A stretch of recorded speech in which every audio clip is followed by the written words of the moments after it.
Thank you all for being here today. My name is Mark Kiel. I am the county judge here in Montgomery County. As you know, we met yesterday, but we wanted to give you an update today really on what's going on after yesterday's really catastrophic floods that you saw over in East County, far over in Liberty, down into Harris County, which was catastrophic. I can't think of a better way to describe it than that. As you know, most parts of our county, especially on the east side that is, received anywhere from 12 to 29 inches of water in really a matter of hours.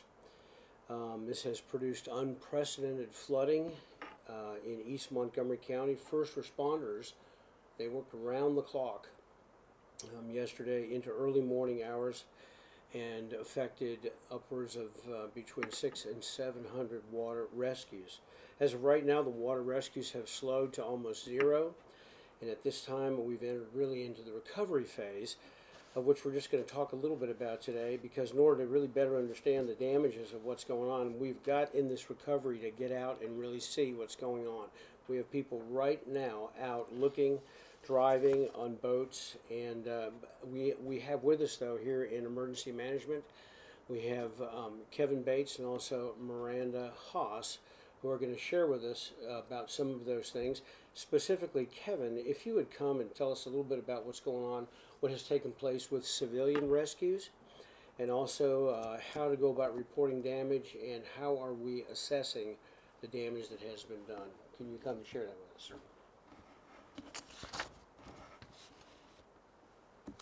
Afternoon, everybody. Like Judge Keogh said, my name is Kevin Bates. We did have over 650 rescues that were affected. The fire departments from all over Montgomery County, the sheriff's department, all of our constable's office, and our regional and state partners helped effect these rescues. At this time, all fire departments in Montgomery County are back to normal operations. We would like to thank the citizens for the outpouring of support to assist in supporting their neighbors who were affected during this disaster. With that, we would like to point out there were 2 accidents that occurred with civilian boats, and that did affect first responder operations during the event. So we'd like to caution and ask citizens during these types of events to not enter the flooded areas and let the first responders get in there and effect those rescues. We do have a damage site up. It's the IMELDA damage report site. It's at mctxoem.org. Citizens can go on that web page, which is the Office of Emergency Management web page, and there's a link there for that damage report. You can go in there, put your address in. It has a damage severity scale that citizens can choose. We've currently got 91 citizens who've already reported on the page, and we're asking for citizens to continue to report so that way we can get a better idea of damage assessment for Montgomery County. If you're unable to do it on the website, there is a telephone number that you can call. It's manned Monday through Friday, 8 to 5. That number is 936-523-3916. If you call after hours, you can leave a voicemail, and one of the staff members will be back in contact with you to get some more information from you. I'm Miranda Haas with the Montgomery County Office of Homeland Security and Emergency Management. So we wanted to talk a little bit more about our status with our shelters. We have currently 1 shelter open at Bull Salis in New Caney, and we're housing 95 there. Our other 2 shelters that we had open last night, we have been able to close those today as the waters have receded, and we've been able to get folks out and back to their homes. So that was good news there. As far as coordination with our nonprofit partners and our faith-based community, we have been coordinating very closely today with Missy Herndon from Interfaith of the Woodlands, and she heads up our McCares group, which is our local voluntary organizations active in disaster group. And she has this statement that she'd like presented. So Interfaith of the Woodlands is one of the designated hubs for Montgomery County, and leads the collection efforts for both in-kind and financial donations for the county. Interfaith will collaborate with community-based partnering agencies to be the primary source for financial assistance, basic needs, food, water, and clothing, and temporary housing solutions. Interested donors can make a financial donation to the recovery efforts of individuals who reside in Montgomery County and were affected by the floods of Tropical Storm Imelda by going to interfaithofthewoodlands.snwbll.com.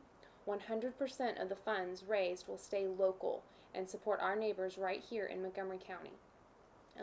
In addition to that, we've worked closely with Missy to come up with a list of things that we will need for our folks as we move forward, and that list of items will be available on our website, same place as before, mctxoem.org. And then we will have 2 locations where those donations can be dropped off. Those are the only locations currently that will be accepting donations, and we will only be accepting the donations that are on the list that we will provide. So please take careful attention to the list of donated items that are needed. It's very important that we only give these folks things they need and provide them with those items at this time. In addition to that, citizens who are in need of assistance in the muck and gut of their homes, pulling out all of that wet material in their home, they can go to crisiscleanup.org and register their address to be placed on a list for assistance.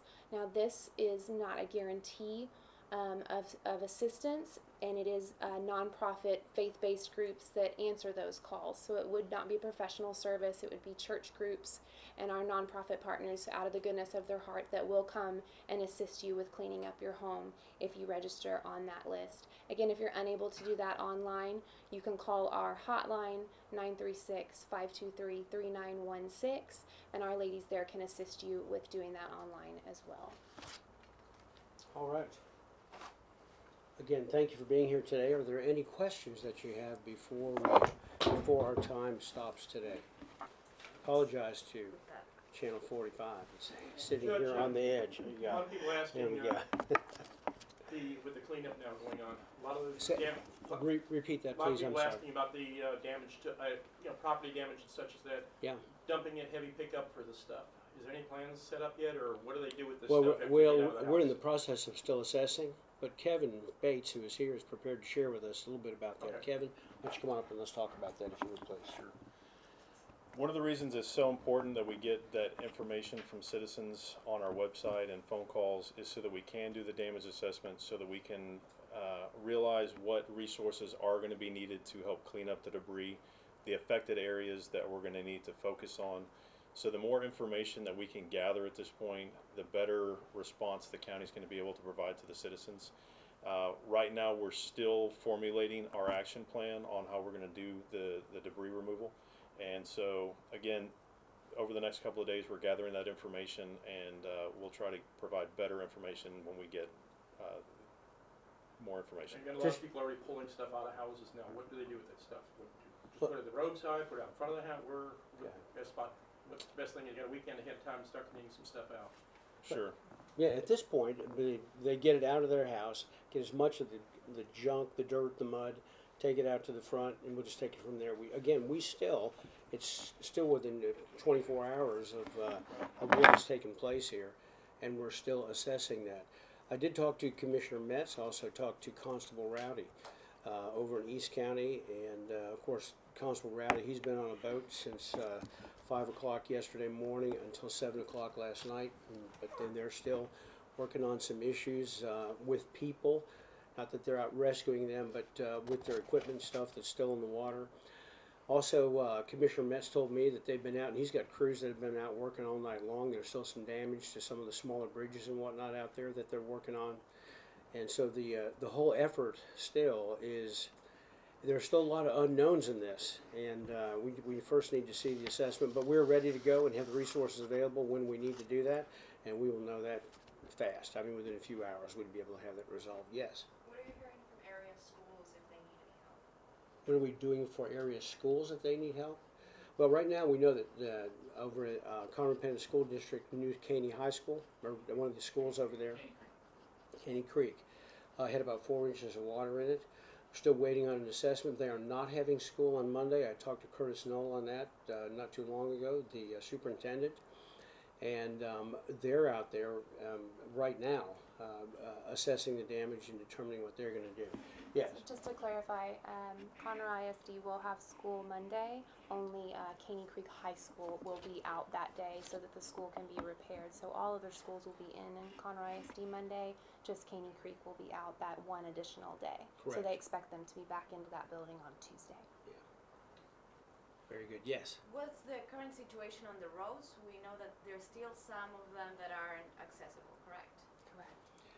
Very few though, and if you'll go to the website, go to the Montgomery County OEM website, it will give you a listing of the roads. It's very easy to get to, and which ones are accessible and which ones aren't. Is there anything that you all want to say about that at all? So we're constantly having either law enforcement or fire services are passing through those areas to provide that information back to us, so we can try to keep that list as real time as possible. You know, and we've been monitoring the rain. We had that rain shower that came in this afternoon, which was kind of up the I-45 corridor. We haven't seen a big effect from that as far as the what's affected East Montgomery County. But again, we're just kind of monitoring that, and as we get that information back, we try to keep that list up to date for y'all. Any timeline on when all roads will be open? Just when it's safe for vehicles to pass that roadway, it will be listed as open, but we can't give you a timeline until we get those reports back. All the creeks are on a decline at this point, as long as we don't have any additional rainfall. Any additional rainfall just kind of continues to hold them steady where they're at. So again, any rainfall we have is just going to continue to prolong our flooded street issue on that small east pocket. But we are seeing a slow, steady decrease in water. Every minute of sunshine is a good thing for us. We were talking with some residents in the New Caney area, and they were telling us that they've been out of power since yesterday. Do you have any updates on that? Is this a general situation that is affecting many of the citizens? Well, I do know that Entergy is out and they are working and doing everything they can. I talked to them last evening. But that was not a topic of discussion this morning or this afternoon with either our commissioner or our constable. I will tell you that they are out and they are doing it, and I've talked to the head of Entergy themselves about this. And so, if it's not working, it will be working here pretty quick. But the specifics on that, unless you guys have some information on that at this point, I don't have that. Right. Okay. Are there any other questions before we close? Yes. Is there anything that you learned during this storm event that you didn't know before? You know, that's a great question. Personally, for me, it is more than learning something. It is a reiteration to me that when you get a group of people who are professional and who have a heart for people, and you bring them together and they work as a team, smooth, beautiful things happen. And unfortunately, our hearts break for those people and who have had damage and have loss. And it's unimaginable at times. But the way that this group has come together, whether it's emergency management, whether it's our first responders, our sheriff's office, the constable, the commissioners, it has been a real pleasure to watch true people. I believe that them working as a team really becomes a force multiplier. We can get a lot done in a short amount of time when we work together as a team. So for me, that is the number one issue. So, but thank you for that question. And with that, we thank you all for coming today, and we'll be in touch.